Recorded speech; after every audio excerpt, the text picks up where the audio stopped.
Baik, Assalamualaikum. Selamat malam kepada anda semua yang sedang menyaksikan Bicara DR di saluran berita RTM MyFilvi 123 dan juga anda sedang menonton melalui Facebook Live Berita RTM hari ini Bicara DR episod pertama untuk bulan Ramadan. Hari ini 15 April bersamaan dengan 3 Ramadan 1442 Hijrah. Apa khabar dengan Ramadan anda? Kita doakan semuanya berjalan dengan lancar walaupun setiap petang di Kuala Lumpur misalnya cuaca hujan menyebabkan mungkin aktiviti di Bazar Ramadan sedikit terganggu. Namun SOP tetap dijaga. Saya sendiri tidak sempat lagi untuk pergi ke Bazar Ramadan untuk melihat bagaimana keadaannya.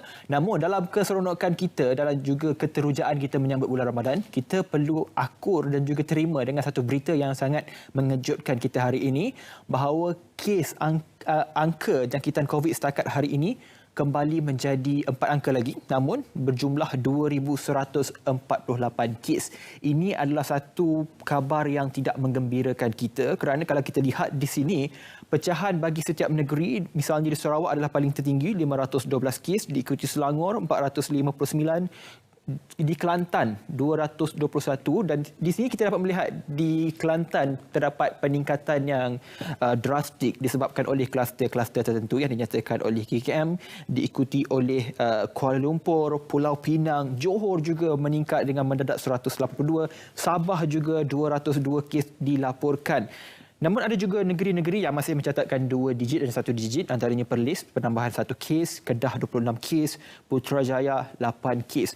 Namun walaupun Putrajaya dilihat kesnya ataupun jangkitan baharunya hanya 8, namun perlu ingat bahawa RT ataupun nilai R0 Putrajaya adalah berada di tangga yang ketiga paling mudah dijangkiti di kawasan Putrajaya. Jadi sila berhati-hati dengan perkara tersebut. Jadi inilah yang kami kongsikan kepada anda dan juga kita dapat melihat ada 10 lagi kematian yang dilaporkan. Dan kini kami kongsikan kepada anda bacaan RT ataupun R0 yang telah pun dirumuskan oleh Kementerian Kesihatan Malaysia yang dikemas kini sepanjang masa dan jumlah RT atau bacaan R0 atau bahasa mudahnya kadar keboleh jangkitan ketika ini adalah 1.14. Cukup tinggi dan cukup membimbangkan. Terengganu, negeri paling tinggi kadar RT-nya, diikuti Kelantan dan Putrajaya di tangga yang ketiga. Jadi sila beri perhatian kepada penduduk sekitar, tidak kira sama ada RT anda rendah ataupun tidak, kita perlu mematuhi SOP yang dinyatakan. Dan bercakap berkenaan dengan SOP dan juga Bazar Ramadan yang saya kongsikan, ini adalah lawatan Yang Amat Berhormat Perdana Menteri Tan Sri Muhyiddin Yassin semalam di Bazar Ramadan Putrajaya untuk memantau dan juga melihat sendiri bagaimanakah SOP dijalankan dan juga dipatuhi oleh setiap penduduk di Putrajaya yang berkunjung ke Bazar Ramadan. Jadi kita dapat lihat bahawa pemakaian pelitup muka, penjarakan fizikal dan sebagainya perlu dipatuhi walaupun terdapat laporan terdapat keadaan sesak dan sebagainya. Dan seterusnya kami kongsikan juga kepada anda tips membeli juadah berbuka puasa yang mana tertera di kaca TV anda. Inilah antara tips-tips yang sempat kami kongsikan untuk anda. Dalam masa yang sama, kita mematuhi prosedur operasi standard ataupun SOP yang telah ditetapkan oleh pihak kerajaan. Perkataan SOP ini sebenarnya satu perkataan yang sinonim dengan kita ketika ini. Sudah setahun lebih kita berdepan dengan pandemik COVID-19. Namun hari ini bukan sahaja kita ingin bercakap berkenaan dengan SOP, namun kita ingin bercakap berkenaan dengan bulan puasa. Bagaimanakah puasa anda dalam tempoh ini? 3 hari sudah kita menyambut bulan Ramadan. Sedar tak sedar, 27 hari lagi nak raya. Terlalu awal untuk kita kira raya tu bila. Tapi kita kena tengok momentum bulan Ramadan ataupun puasa kita. Untuk tajuk hari ini, Ramadan turun atau naik. Itu tajuk yang meninggalkan tanda tanya untuk anda. Mungkin anda ada persoalan, anda boleh terus tanyakan di Facebook rasmi Berita RTM yang kita kini bersiaran langsung. Bersama dengan Muhammad Ashraf Ismail, Pegawai Sains Pemakanan Jabatan Kesihatan Wilayah Persekutuan Kuala Lumpur dan Putrajaya. Apa khabar Encik Ashraf? Khabar baik, Saya boleh panggil Encik Ashraf Boleh, tak ada masalah. Anda semua jangan alih kaca TV, jangan alih kaca TV, jangan alih siaran anda. Kerana ini bukanlah Sufian Suhaimi walaupun mukanya seakan-akan Sufian Suhaimi. Encik Ashraf adalah kita boleh kata sebagai pakar dan juga dalam bidang sains pemakanan. Difahamkan Encik Ashraf cover 2 kawasan di Kuala Lumpur dan juga di Putrajaya. Betul. Bukan calang-calang orangnya. Maka hari ini beliau akan bercakap berkenaan dengan banyak faktor-faktor yang menyumbang kepada keadaan tidak sihat dalam bulan Ramadan ini. Kita ingin tanya terlebih dahulu berkenaan dengan hari ini adalah merupakan hari ketiga kita menyambut bulan Ramadan. Selalunya kita akan tahu kalau kita banyak baca berkenaan dengan kepentingan bulan Ramadan, kita pasti tahu banyak teori dan juga fakta-fakta yang tidak boleh disangkal lagi. Namun Encik Muhammad Ashraf sebagai pegawai makanan ini pasti ada jawapan dari segi saintifiknya berkenaan dengan kebaikan bulan Ramadan kepada tubuh badan manusia secara khususnya. Okey, baik. Terima kasih Hafiz. Jadi, seperti mana kita tahu sekarang kita pada hari ketiga lah di bulan Ramadan. Saya pun belum berbuka sepenuhnya lagi. Baru berbuka dengan kurma saja dengan air. Okey, tak apa. Lepas ni lah demi DR, saya datang jugalah. Dia makan sekejap lagi. Makan lagi. Okey, jadi puasa semua sudah maklum lah. Maksudnya puasa ni kita menahan lapar dan dahaga daripada terbit fajar sehingga terbenam matahari. Itu semua sudah maklum tentang apa itu definisi puasa. Okey, jadi daripada segi kajiannya lah, ada banyak kajian sebenarnya yang dilakukan di seluruh dunia, bukan saja di Malaysia, malah di seluruh dunia, yang mengatakan bahawa apakah dia agaknya kebaikan-kebaikan berpuasa ni. Jadi ada kajian-kajian yang menunjukkan memang ada signifikannya kesan yang kita boleh dapat dengan berpuasa. Okey, yang paling ketaranya boleh kita nampak daripada penurunan IGT lah ataupun penurunan berat badan. Which is indeks jasin tubuh dia boleh menurun, berat badan menurun, indeks jasin tubuh pun menurun. Dan apabila berat badan ini menurun, dia akan mengurangkan juga risiko-risiko untuk terkena penyakit-penyakit yang lain lah. Okey, seperti darah tinggi, kencing dan sebagainya. Jadi apabila penurunan berat badan tu dicatatkan di kalangan orang yang berpuasa, ada juga kajian yang menyatakan ada penurunan yang signifikan terhadap tekanan darah dan juga kadar kandungan gula di dalam darah dan juga kadar kolesterol di dalam darah. Jadi setelah 11 bulan dia bekerja tanpa henti, makan saja, dia proses makanan. So 1 bulan Ramadan ni lah untuk dia berehat, dan sekiranya kita dapat berpuasa dengan baik, dengan betul, dia dapat mengurangkanlah penyakit-penyakit yang saya sebutkan tadi itu. Kajian bukan sahaja di peringkat negara kita, malah peringkat antarabangsa juga yang bukan Islam juga menjalankan kajian menunjukkan faedah Ramadan atau berpuasa ini memberi kesihatan secara tidak langsung kepada kesihatan tubuh badan kita. Baik, tadi Cik Ashraf kata berkenaan dengan beliau sendiri tak ada sebab buka puasa demi DR, itu petunjuk untuk penerbit untuk belanja makan sebenarnya. Baik, cakap tentang berbuka puasa ni, saya tertanya juga kalau kita melihat trend rakyat Malaysia ni, kalau ada musim misalnya teh hijau, maka semua makanan akan berasaskan teh hijau. Kalau makanan itu ada pearl ataupun disebut sebagai boba dan sebagainya, itu semua akan ikut trend pemakanan yang sama. Untuk pakar sendiri dalam bidang pemakanan ini, untuk trend rakyat Malaysia secara keseluruhannya, bagaimana trend pemakanan ketika ini? Adakah mereka masih lagi mengikut trend-trend yang berada di media sosial? Misalnya waktu PKP ada dalgona coffee dan sebagainya. Yes, betul. Jadi responnya berkenaan dengan perkara ini. Betul, memang rakyat Malaysia ni boleh katakan mudah terpengaruh lah. Lebih-lebih lagi kalau ada makanan-makanan yang viral dekat media sosial macam Facebook, Instagram dan sebagainya, mereka rasa ingin cubalah. Okey, tapi sebagaimana kita tahu, kadang-kadang makanan ni kadang-kadang benda yang baru ni kita tak tahu apa yang ada di dalam makanan tersebut. Kandungan gulanya berapa, kandungan lemaknya berapa kalorinya. Jadi benda-benda bahan-bahan ini akan boleh memberikan kesan kepada badan lah.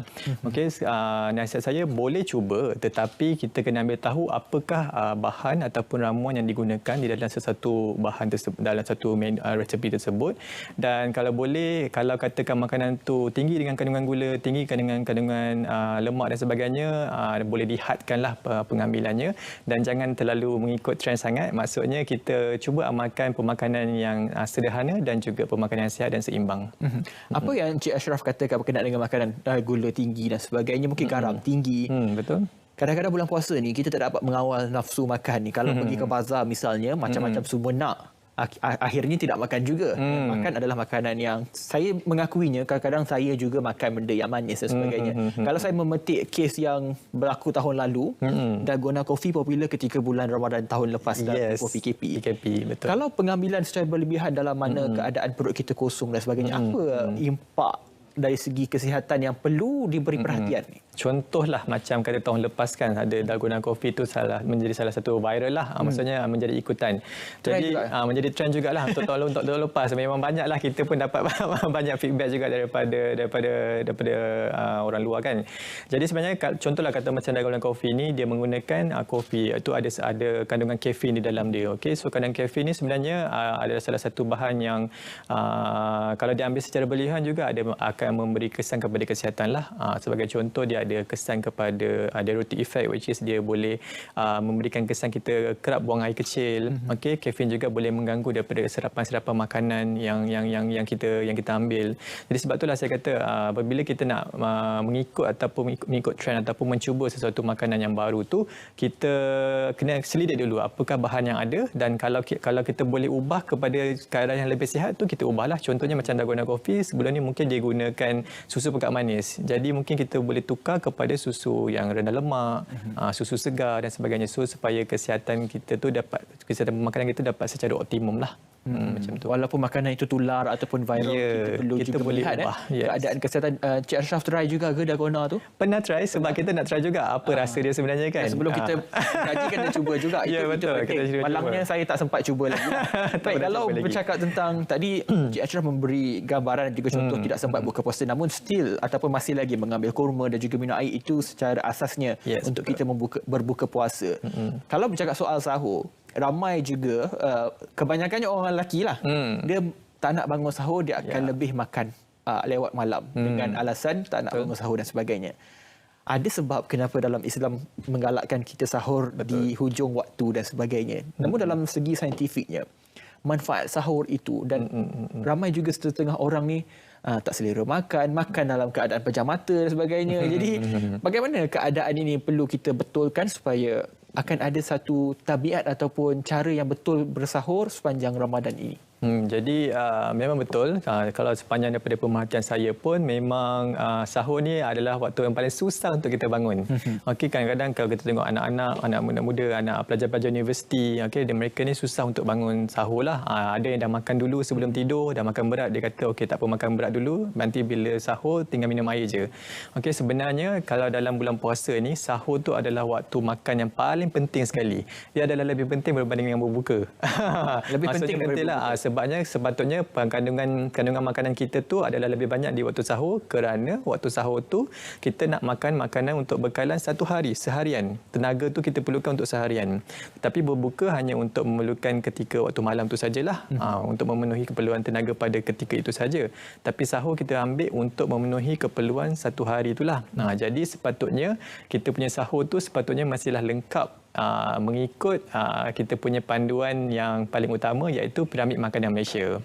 Piramid Makanan Malaysia ni kita baru launch yang baru, kita baru perkenalkan Piramid Makanan Malaysia yang baru tahun 2020, tapi kita baru perkenalkan pada Januari tahun ni.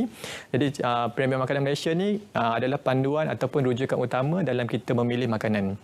Kita memilih menu. So dalam piramid makanan ni kita ada 5 kumpulan. Kumpulan paling bawah sekali kumpulan buah-buahan dan sayur-sayuran, kumpulan karbohidrat, kumpulan protein, kumpulan susu dan produk tenusu, serta paling atas sekali lemak, minyak, gula dan garam. Jadi kesemua komponen dalam piramid makanan Malaysia ni mesti ada dalam pinggan kita tu. Terutamanya waktu sahur tu lah. Mesti ada komponen karbo, ada komponen protein, dan separuh pinggan lagi tu adalah buah-buahan dan sayur-sayuran, which is mengikut konsep suku-suku separuh. Jadi sepatutnya lah ketika waktu sahur ni adalah waktu makanan yang terpaling penting, yang mesti ada semua komponen dalam piramid makanan diterjemahkan ke dalam pinggan melalui konsep pinggan suku sihat Malaysia, suku-suku separuh, dan ditambahkan dengan mungkin segelas susu dan juga air kosong lah. Jadi mesti lengkap lah bicara waktu sahur ni. Paling penting sekali waktu sahur. Saya tertarik berkenaan dengan piramid makanan 2020. Adakah piramid makanan ini dikemas kini mengikut bagaimana situasinya? Ya, betul. Piramid makanan Malaysia kita sebelum ni kita kemas kini setiap 10 tahun. Maksudnya yang sebelum ni tahun 2010, now ada sekarang ada yang 2020 lah. So dia ada sedikit perubahan. Kalau dulu piramid makanan Malaysia tahun 2010, karbo tu ataupun nasi, mi, roti tu semua berada di paling bawah sekali, which is sumber tenaga paling bawah sekali piramid makanan, which is kena ambil banyak lah, kena ambil secukupnya. Tapi sekarang tahun 2020 dia dah tukar, paling bawah sekali adalah buah dengan sayur. Jadi buah dengan sayur lah yang paling patut kita ambil banyak dalam waktu sekarang ni lah, bukan lagi karbohidrat. Karbohidrat dah jatuh nombor 2. Bermakna 10 tahun akan datang akan berubah lagi. Mungkin dia akan ikut kesesuaian dan juga pola pemakanan rakyat Malaysia. Disebabkan rakyat Malaysia ni banyak yang berlebihan berat badan dan juga obes. Disebabkan pengambilan karbohidrat yang berlebihan, maka kita revise lah. Maksudnya Kementerian Kesihatan Malaysia melalui bahagian pemakanan akan sentiasa revise mengikut kesesuaian dan juga tahap pemakanan rakyat Malaysia. Satu ilmu yang baru bukan sahaja untuk saya, malah semua rakyat Malaysia di sana, bahawa permit makanan juga sebenarnya perlu dikemaskini dalam tempoh 10 tahun untuk mengikut kesesuaian trend pemakanan rakyat Malaysia. Encik Muhammad Ashraf kata rakyat Malaysia ni ramai obesiti, betul, menurut kajian juga. Malaysia antara negara yang gemuk dalam Asia Tenggara. Jadi penting tajuk hari ini penerbit pepandai yang pilih turun ataupun naik. Jadi anda turun ataupun naik, turunkan komen anda di Facebook Berita RTM, dan banyak lagi persoalan yang saya ingin tanyakan kepada Encik Muhammad Ashraf. Jangan ke mana-mana, kembali selepas ini dalam Bicara DR.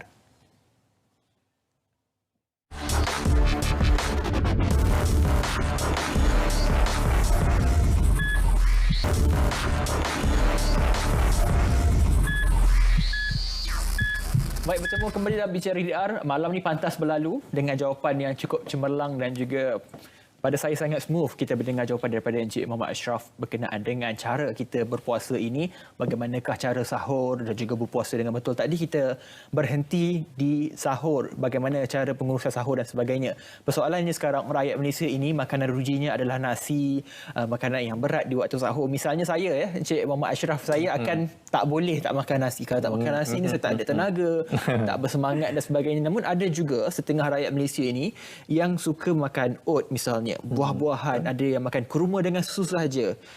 Dalam aspek ini, kalau kita lihat dari segi kaitkan dengan cuaca di Malaysia dan sebagainya, cara sahur yang betul ni bagaimana pengambilannya? Okey, macam Cik Hafiz cakap tadi, maksudnya ada orang dia suka makan nasi, ada orang tak boleh tak makan nasi. Kalau tak makan nasi, tak ada tenaga, lesu dan sebagainya. Tapi kita perlu ingat bahawa nasi ni sebenarnya adalah sumber karbohidrat. Jadi sumber karbohidrat ni sebenarnya ada banyak, bukan nasi sahajalah. Kalau ada orang yang tak selera untuk makan nasi, dia boleh gantikan dengan makanan-makanan daripada sumber karbohidrat yang lain lah. Okey, sebagai contoh, kalau kata tak makan nasi, boleh makan roti. 2 keping roti bersamaan dengan 2 sendok nasi. Maksudnya kalau tak makan roti, masih boleh makan roti. Kalau tak makan roti, boleh ambil biskut juga. Okay, biskut 6 keping sama dengan 2 sendok nasi.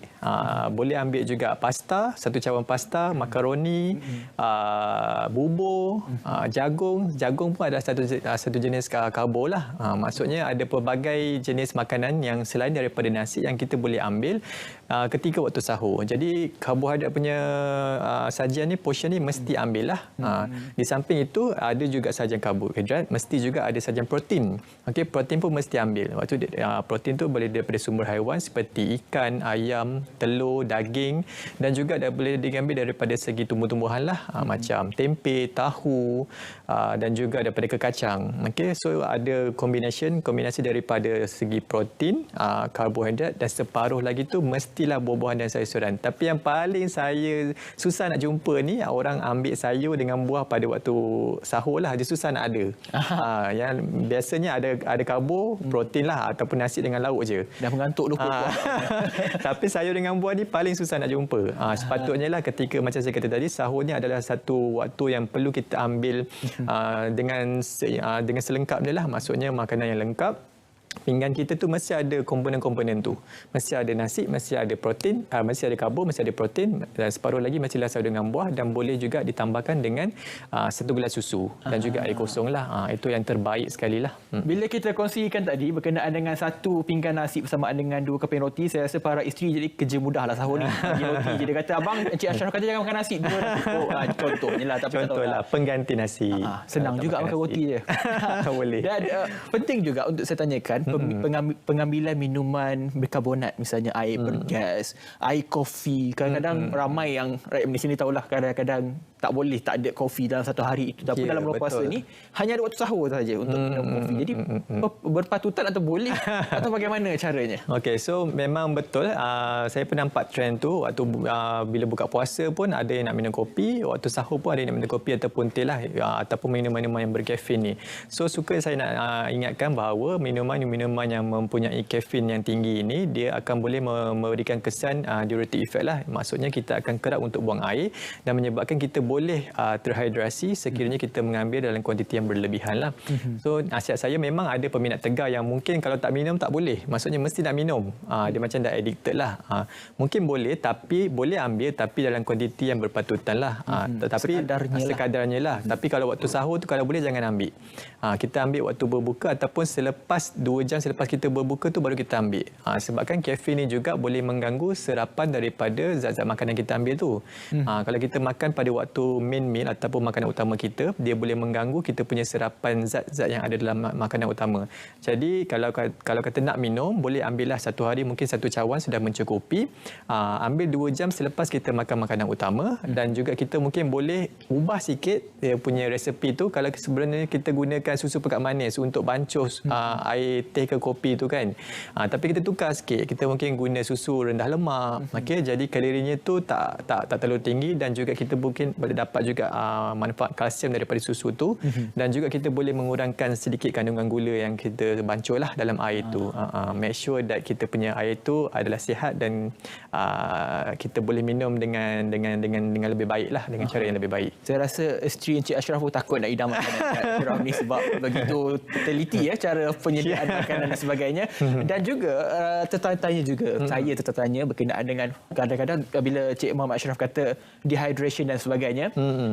Sering kita digambarkan minum air banyak-banyak sebelum azan tu. Lagi 5 minit nak azan makin banyak minum sampai kembung perut. Jadi adakah pengambilan air mineral berlebihan ini membantu juga mengurangkan keletihan dan juga membantu kandungan air dalam badan sendiri?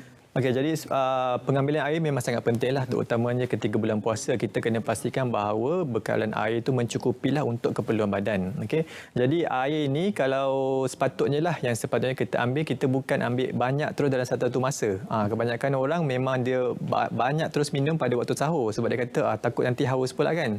Tapi sebenarnya salahlah konsep tu. Kalau kita minum terlalu banyak pada satu masa tu, dia akan dibuang banyak juga. Jadi bila kita berpuasa di bulan Ramadan ni, kita perlu ambil air tu secara berkala lah. Kalau boleh ikutkan petua 8 gelas sehari ni, which is air kosong lah. Macam yang dalam ditunjukkan dalam rajah ni, which is maksudnya 1 gelas selepas kita bangun sahur je kita minum 1 gelas. Kemudian selepas sahur kita minum 1 gelas lagi, air kosong ni bukan air yang manis air kosong. Kemudian waktu berbuka kita minum lagi 1 gelas. Selepas kita solat maghrib kita minum 1 gelas. Kemudian selepas kita makan makanan utama 1 gelas lagi, selepas solat isyak 1 gelas, solat tarawih 1 gelas dan sebelum tidur 1 gelas. Jadi kita kena pastikan 8 gelas air kosong tu diminum secukupnya lah 1 hari. So kita dengan 8 gelas ni adalah kuantiti air yang mencukupi untuk kita menampung keperluan air di dalam badan dan bukannya kita ambil air dalam satu masa dengan banyaknya lah. Penting tu. Banyak pesanan dan juga tips yang diberikan oleh Encik Muhammad Ashraf ini berkenaan dengan pemakanan di sahur. Namun kita ingin lihat juga selepas ini cara berbuka puasa bagaimana. Kadang-kadang ada trend makan waktu berbuka ni, orang kata bahasa kasarnya melantak cekik ke darah dan sebagainya. Itu pun akan menyebabkan keadaan diri kita tidak sihat dan sebagainya. Dan sebelum kita bertanyakan soal itu, kita ingin sediakan kepada anda berkenaan dengan resepi sihat juga berkaitan dengan pemakanan, iaitu buah kurma menjadi satu buah yang sangat sinonim dalam bulan Ramadan. Jadi kita ingin lihat apakah kebaikan buah kurma itu. Saksikan.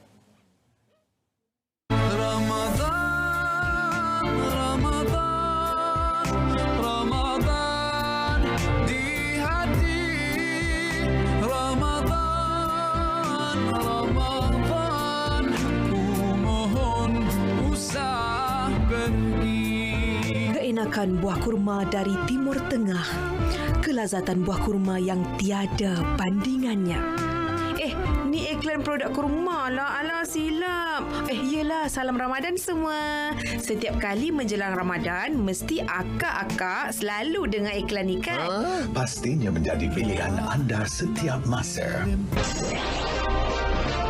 Buah kurma atau tamar pasti menjadi popular dan buruan ramai. Lagi-lagi bulan Ramadan ni kan.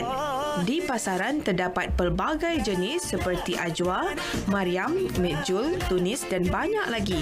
Menurut kajian juga, permintaan terhadap buah kurma di Malaysia meningkat menjelang bulan puasa.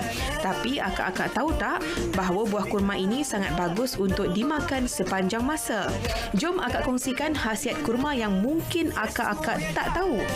Kebiasaannya, makanan yang sering dijadikan amalan untuk meningkatkan daya ingatan adalah kismis. Tetapi kurma sebenarnya mengandungi khasiat yang cukup untuk meningkatkan daya ingatan seseorang. Bagi akak-akak yang dah ada anak di peringkat sekolah, kurma adalah snack terbaik yang patut diberikan kepada mereka untuk mengukuhkan memori. Ni khas untuk akak-akak yang hamil. Akak-akak pernah tak dengar kisah tentang Maryam yang hanya makan buah kurma sewaktu melahirkan Nabi Isa? Buah kurma ni bagus untuk wanita hamil kerana akan memudahkan proses bersalin selain akan mengurangkan masalah pendarahan. Bukan itu sahaja, kurma juga berkhasiat untuk bayi dalam kandungan. So, akak-akak semua boleh take note ya. Seriously. Akak-akak tahu tak, sebenarnya kurma juga boleh mencegah masalah penyakit jantung. Akak hanya perlu merendam beberapa biji kurma semalaman lalu ditumbuk dan dimakan pada keesokan paginya. Dengan cara ini dapat membantu menguatkan jantung tahu. Bukan itu saja, kurma juga kaya dengan sumber potasium iaitu membantu mengurangkan risiko serangan strok. Oh my god. Wow. Kejap, ada lagi. Kurma juga baik untuk kesihatan tulang kerana kandungan mineral yang tinggi di dalam kurma menjadikannya sumber yang baik untuk kekuatan tulang. Selain itu, kandungan nikotin pada buah kurma dapat membantu menyelesaikan pelbagai masalah usus. Banyak juga kan khasiat buah kurma ni. Akak-akak bolehlah amalkan juga. Kenapa akak ni setiap Khamis bercerita kat akak-akak semua macam-macam khasiat kan?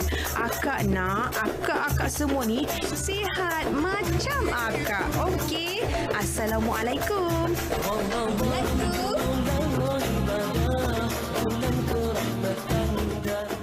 Baik, terima kasih Akak. Sihat, memang comel Akak tu. Agaknya suka makan kurma. Agaknya saya tak tahu. Jadi itulah kalau anda lihat sepanjang bingkisan yang disediakan tadi berkenaan dengan resipi sihat iaitu buah kurma, maka anda tahulah siapa yang berbisik setiap petang di corong-corong radio itu. Itulah orangnya.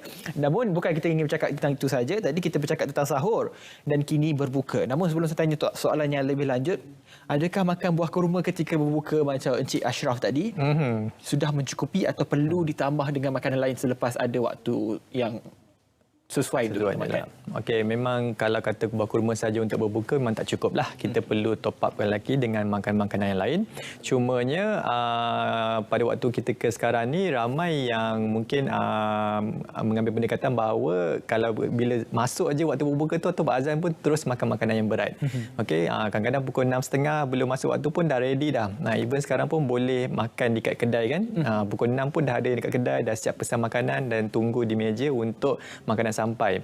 Jadi sebenarnya kaedah yang terbaik untuk kita buka puasa adalah sebaik saja buka waktu berbuka tu ataupun sebaik saja azan maghrib, kita mulakan dulu dengan kurma, mungkin 1 hingga 2 biji kurma dan kita minum air kosong. Okey, kita biarkan makanan itu sahaja yang masuk ke dalam perut dulu. Biarkan makanan itu digest makanan itu dulu. Makanan lain kita tunggu sehingga kita solat maghrib dulu. Maksudnya kita ambil dulu kurma dan minum air kosong ataupun mungkin segelas jus buah-buahan tanpa gula dan kita boleh sambungkan makanan berat tu selepas waktu maghrib. Ini sebabnya kalau kata kita makan makanan berat tu secara terus-menerus ketika perut kita tengah kosong, mungkin akan berlaku di mana satu fasa insulin spike ataupun lonjakan insulin. Maksudnya kita makan banyak, kemudian insulin pun akan dikeluar banyak, maka gula dalam darah pun boleh turun balik. Jadi otak fikir kita punya perut ni masih lapar. Dan bila otak fikir kita masih lapar dan kita akan terus makan dan terus makan. So menyebabkan kita ni makan secara berlebihan. Okey, so kita tak naklah keadaan begitu. Jadi ketika berbuka ni sepatutnya adalah waktu yang kita makan secara tenang. Okey, ingat juga satu fakta ni di mana perut kita mengambil masa 20 minit untuk rasa kenyang.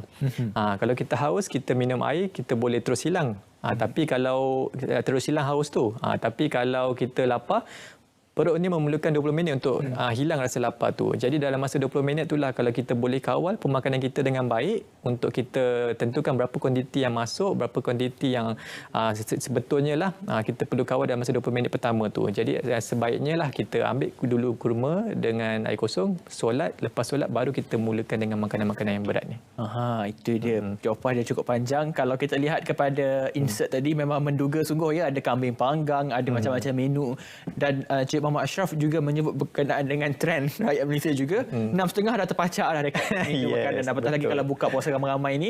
Jadi tak sabar dan juga menyebabkan cara kita makan ketika berbuka puasa itu pun dengan cara yang salah menyebabkan masalah lain. Namun kita ingin belajar bagaimana cara pengambilan makanan seperti doktor kata, doktor. Mungkin insya-Allah saya doakan. Insya-Allah, amin. Cik Muhammad Ashraf katakan tadi, ada cara-cara yang lebih spesifik untuk kita kongsikan kepada anda. Namun kita berehat seketika, kembali selepas ini dalam Bicara DR. Kita morih dulu.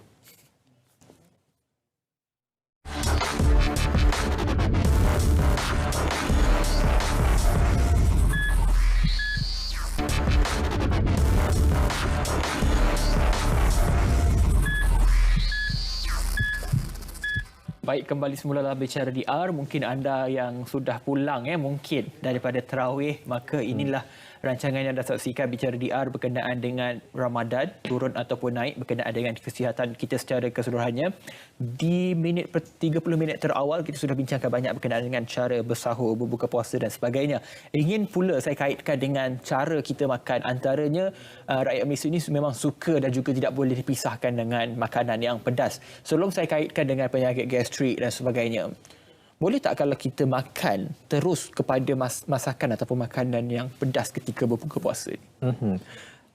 Sebaiknya tidaklah. Maksudnya ketika kita berbuka puasa ni, perut kita ada dalam keadaan kosong dan tanpa makanan, di mana keadaan tu asid berkumpul ketika perut kosong lah. Jadi apabila kita makan makanan yang terlalu pedas, dia akan boleh menyebabkan ketidakselesaan perut berlaku di situlah, dan boleh menyebabkan ada seseorang yang mungkin, ada setengah orang yang mungkin akan ada masalah dengan keadaan itu. Jadi sebaiknya kita tidak mulakan dengan makanan-makanan yang pedas, tidak menggunakan makanan-makanan yang terlalu berempah ketika berbuka puasa. Berbuka puasa sepatutnya adalah makanan-makanan yang dapat memberikan tenaga dengan lebih cepat, tenaga segera kepada badan, dan juga tidak mengganggu perut lah, tidak akan menyebabkan ketidakselesaan perut berlaku. Penting kepada mereka yang suka makan pedas. Memang sedap pedas ni, tapi akan ada implikasi yang tidak baik kepada perut apabila perut kosong dan sebagainya.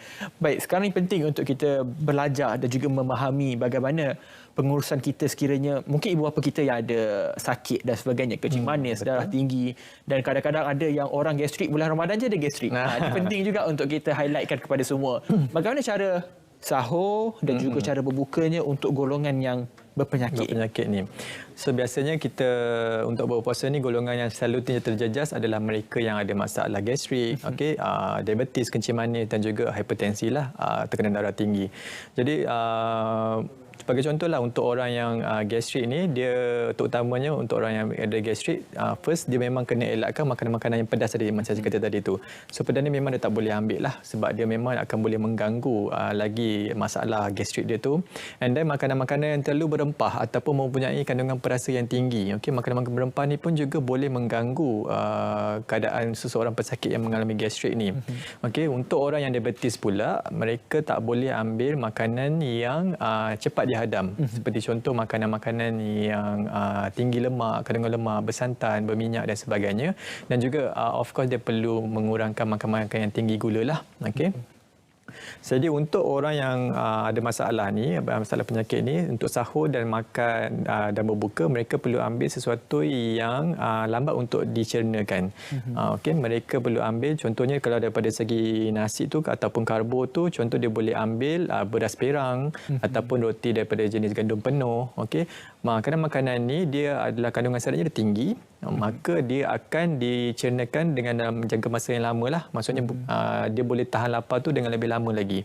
Dan secara tak langsung dia boleh mengawal keadaan penyakit juga, sama ada penyakit gastrik dia ataupun penyakit kencing manis itu. Untuk orang yang ada penyakit darah tinggi juga, pula mereka perlu memastikan bahawa makanan yang diambil tu adalah tidak mengandungi kandungan garam yang terlalu tinggi. Sebagai contoh, kadang-kadang garam ni kita tak perasan kat mana. Garam ni banyak terdapat dalam makanan ni secara garam tersembunyi. Contohnya makanan-makanan dalam fast food, makanan segera. Okey, makanan terproses seperti sausage, nugget dan sebagainya. Jadi makanan-makanan ni penuh banyak dengan garam lah. Dan juga yang paling penting biasanya orang ambil waktu buka puasa yang pencecah macam budu, cencalo, sambal belacan. Semua ni memang penyedap rasa, penambah selera makanan tetapi tinggi dengan kandungan garam. Jadi tersembunyi lah ni. Dia tersembunyi lah. Maksudnya orang tak perasan tapi sebenarnya tinggi. Termasuklah dengan sos cili, sos tomato, sos tiram dan segala sos yang kita gunakan untuk masak dan sebagai penambah selera makan tu, semua tu adalah makanan yang tinggi garam, termasuklah ikan masin dan telur masin yang mesti ada waktu berbuka ataupun bersahur kan. Kadang-kadang tak ada tu tak selera nak sahur, tak selera nak makan nasi. Tetapi untuk orang-orang yang ada masalah penyakit ni ataupun even kita tak ada penyakit pun perlulah mengurangkan ataupun kalau boleh elakkan kerana pengambilan gula yang berlebihan, pengambilan lemak ataupun garam yang berlebihan dalam badan boleh membawa kepada risiko penyakit-penyakit tidak berjangkit yang kronik lah. Maksudnya kita tak nak sekiranya kita dapat penyakit-penyakit tu. Jadi apa yang Cik Muhammad Ashraf katakan tadi, itulah benda-benda halus yang tersembunyi di bulan Ramadan. Itu makanan-makanan yang mempunyai garam-garam yang tersembunyi bahaya untuk kesihatan. Itu benda halus yang bukan menakutkan lah. Menyederakan juga sebenarnya bila Cik Muhammad Ashraf sebut tentang budu ni. Jadi persoalan dekat sini juga, gastrik ni bukan alasan untuk orang tidak berpuasa lah, sebab ada juga makanan yang sesuai untuk mereka. Betul. Ada juga yang tanya, susu boleh atau tidak untuk mereka yang menghidap gastrik untuk minum? Kalau kata dia sedang kena gastrik tu, dia tak bolehlah minum susu. Susunya sepatutnya ketika maksudnya prevention sebelum dia kena gastrik tu. Maksudnya persediaan dia untuk dia melengkapkan makanan dia dengan makanan-makanan yang saya sebutkan tadi, ikut suku separuh tu, dan ada sajian susu lah dengan yang melengkapi makanan dia tu. Maksudnya untuk orang yang gastrik ni, dia boleh ambil makanan yang lengkap sesuai dengan karbohidratnya, dengan protein dan sayur dengan buah dan segala susu, dan insya-Allah dia boleh bertahanlah sampai ke penghujung ketika waktu berbuka puasa. So tak ada masalah sebenarnya. Pasti ada cara juga kepada mereka, sebab kita faham bukan semua manusia dilahirkan dalam keadaan sihat, mungkin ada gastrik sebagainya. Dan Cik Muhammad Ashraf sudah pun jelaskan dengan sejelas-jelasnya bagaimana untuk anda ataupun keluarga anda sendiri yang menghidapi penyakit-penyakit yang kita nyatakan tadi. Baik, awal tadi saya kongsikan berkenaan dengan tips membeli juadah di Bazar Ramadan. Ini juga antara persoalan yang saya ingin bawakan dan juga ajukan kepada Encik Ashraf sendiri. Kalau kita membeli di bazar itu, pastinya akan ramang mata lah, macam-macam murtabak bertingkatnya, macam-macam jenis air dan sebagainya. Cara yang betul untuk kita kaitkan dengan apa yang Encik Muhammad Ashraf terangkan, pengambilan makanan dan juga cara membeli makanan di bazar ini. Sebab isu baru ni katanya laksa basi, makanan dah basi dan sebagainya. Kita ni kadang-kadang tak nampak sebab dah lapar kan. Jadi macam mana cara mudah untuk kita kena pasti, okey, ini berkualiti, ini tidak dan ini sebagainya. Okey, so memang dalam bazar Ramadan ni kalau kita pergi memang ramah mata lah. Lain pula kita pergi tu memang dalam keadaan lapar. So apabila kita lapar ni memang kita tendensi untuk makan tu memang kita semua nampak sedap. Tak kira lah bentuk macam mana pun, walaupun makanan memang kita nampak sedap lah. Jadi untuk tips pergi ke bazar ni, kalau boleh sebelum kita pergi ke bazar tu, kita dah listkan apa yang kita nak beli. Contohlah kita nak beli, kita nak beli satu jenis lauk dan juga satu jenis kuih. Dua barang ni je kita beli.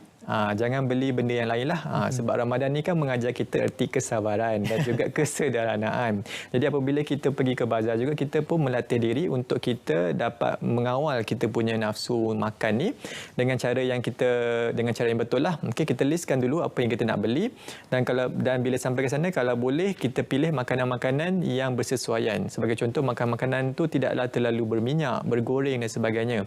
Makanan-makanan yang bergoreng, yang mempunyai santan dan bergoreng memiliki kandungan lemak yang tinggi ni, kalori dia juga tinggi.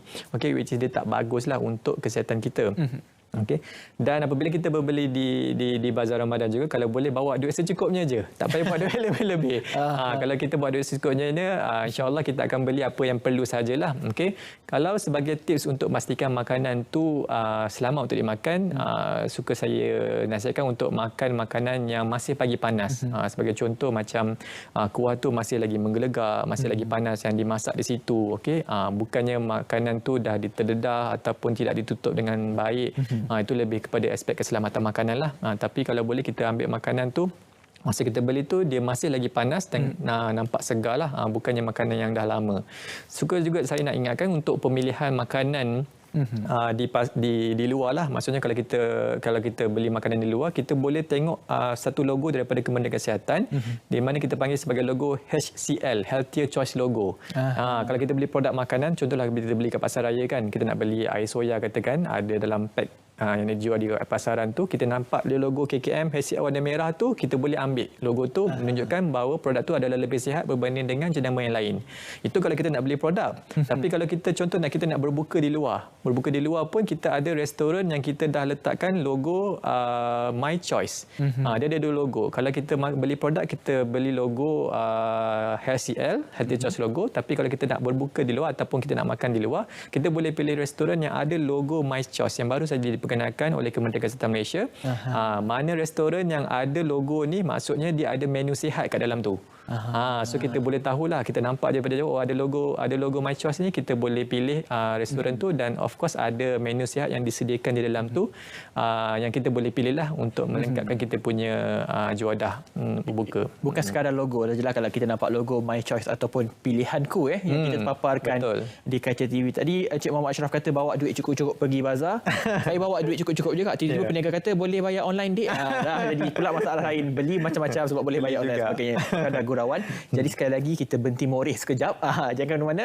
Kita ingin tanyakan banyak lagi berkenaan dengan tips ataupun cara kita berpuasa dalam tempoh Ramadan sebulan ini. Jangan ke mana. Kembali selepas ini dalam Bicara DR.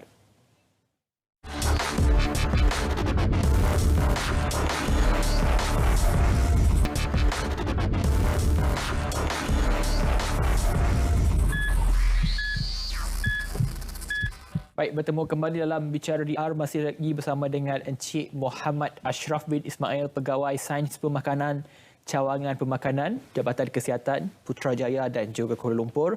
Beliau mengawal ataupun mengawasi dua-dua kawasan besar ini berkaitan dengan pemakanan, dan saya sangat berbesar hati kerana Encik Ashraf sudah pun berjawab dengan begitu cemerlang lah untuk saya memahami dan juga memahami bagaimana cara pemakanan dan sebagainya.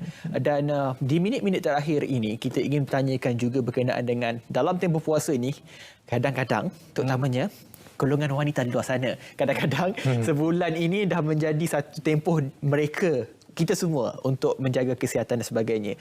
Tapi kadang-kadang bila dah habis je 30 Ramadan tu, 1 Syawal hingga 30 Syawal tu jadi cheat day mereka. Jadi bagaimana kita nak kekalkan momentum cara pemakanan dan juga diet makanan sihat ini sampailah bila-bila pun walaupun bukan bulan puasa? Betul. Sebenarnya bukannya kaum perempuan saja. Lelaki pun sama. Semua peringkat umum pun sama. Apabila masuk bulan Ramadan, mungkin kita boleh disiplinkan diri, menjaga pemakanan, kesihatan dan sebagainya. Tapi masuk saja bulan raya, bulan Aidilfitri, dah kembali kepada asal. Malah lagi teruk lagi. Sebab itulah ada yang kata turun, mungkin turun 2 kilo time waktu puasa, tapi bulan raya naik sampai 4-5 kilo. Okay, kita perlu ingatlah sebenarnya bulan Ramadan ni dia mengajar erti kesabaran dan kita erti kesyukuran lah. Maksudnya kita bersyukur yang kita ni masih mampu untuk, masih ada lagi makanan untuk dimakan berbanding dengan orang-orang berada di tempat lain lah, di negara luar. Jadi apabila kita dapatkan konsep kesederhanaan tu di bulan Syawal tu, di bulan Ramadan tu, kita boleh membawa kepada konsep tu kepada di bulan-bulan lain jugalah. Maksudnya kalau kita boleh disiplinkan diri kita di bulan puasa, kenapa kita tak boleh disiplinkan diri kita di bulan-bulan yang lain? Sebenarnya bulan Ramadan ni dia mengajarlah erti komitmen dan disiplin diri itu, terutamanya daripada aspek pemakanan dan juga kesihatan yang patutnya kita bawa kepada bulan-bulan seterusnya. Ya, itu penting kan.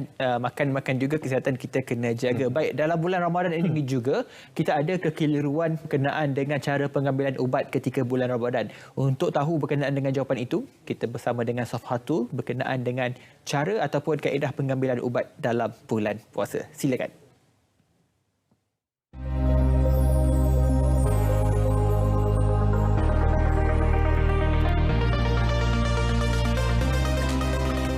semua, untuk episod kali ini saya akan kongsikan informasi berkaitan dengan puasa. Saya pasti mesti masih ada yang keliru cara pengambilan ubat ketika berpuasa. Bagi mereka yang sakit, puasa bukanlah penghalang untuk meneruskan rawatan. Pengubahsuaian masa pengambilan ubat-ubatan boleh dilakukan oleh pesakit atas nasihat doktor atau ahli farmasi. Pesakit juga harus peka terhadap tahap kesihatan diri dan perlu bersedia untuk berbuka puasa sekiranya keadaan memerlukan pesakit untuk berbuat sedemikian. Perkara ini penting untuk mengelakkan sebarang kesan mudarat yang tidak diingini. Ketidakpatuhan pesakit terhadap pengambilan ubat semasa berpuasa amat membimbangkan, terutamanya dalam kalangan pesakit yang menghidap penyakit kronik seperti hipertensi, diabetes dan asma. Perkara seperti ini boleh memberi komplikasi penyakit kepada pesakit. Jadi jom saya kongsikan tips dan panduan umum pengambilan ubat mengikut kesesuaian waktu makan pada bulan Ramadan bagi ubat yang perlu dimakan atau diminum. Pesakit dinasihatkan untuk berbincang dengan doktor atau ahli farmasi untuk penerangan lanjut sebelum membuat sebarang perubahan masa pengambilan ubat. Sebagai contoh, jika arahan pengambilan ubat adalah 1 kali sehari sebelum makan, masa pengambilan yang dicadangkan adalah 1 jam sebelum sahur, dan sekiranya arahan adalah selepas makan, ubat boleh diambil selepas bersahur atau selepas berbuka. Manakala bagi arahan pengambilan ubat 2 kali sehari sebelum makan, ubat boleh diambil 1 jam sebelum sahur dan 1 lagi selepas berbuka atau sebelum mengambil menu utama.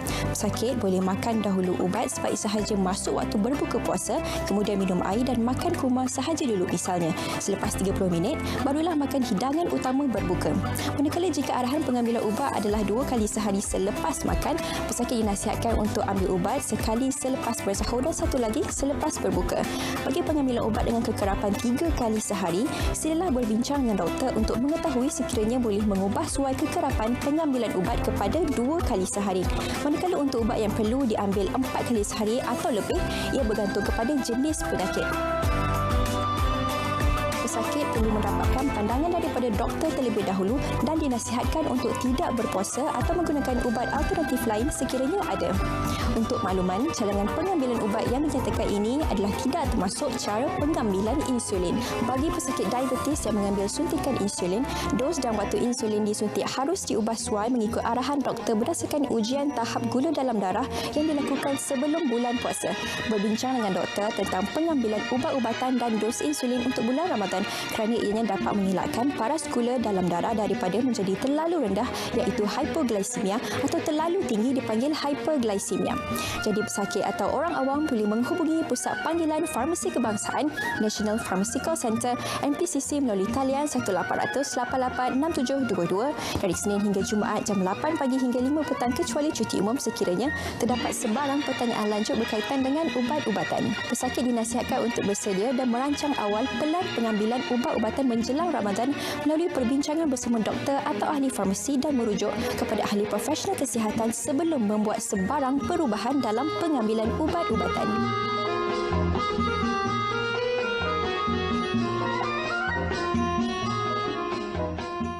Baik, terima kasih Sofhatul semanis kurma orangnya.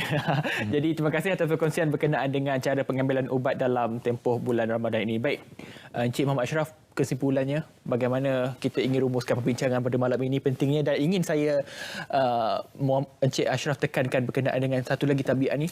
Orang lelaki misalnya merokok waktu sahur, berbuka pun rokok. Jadi kesimpulannya kita masukkan sekali.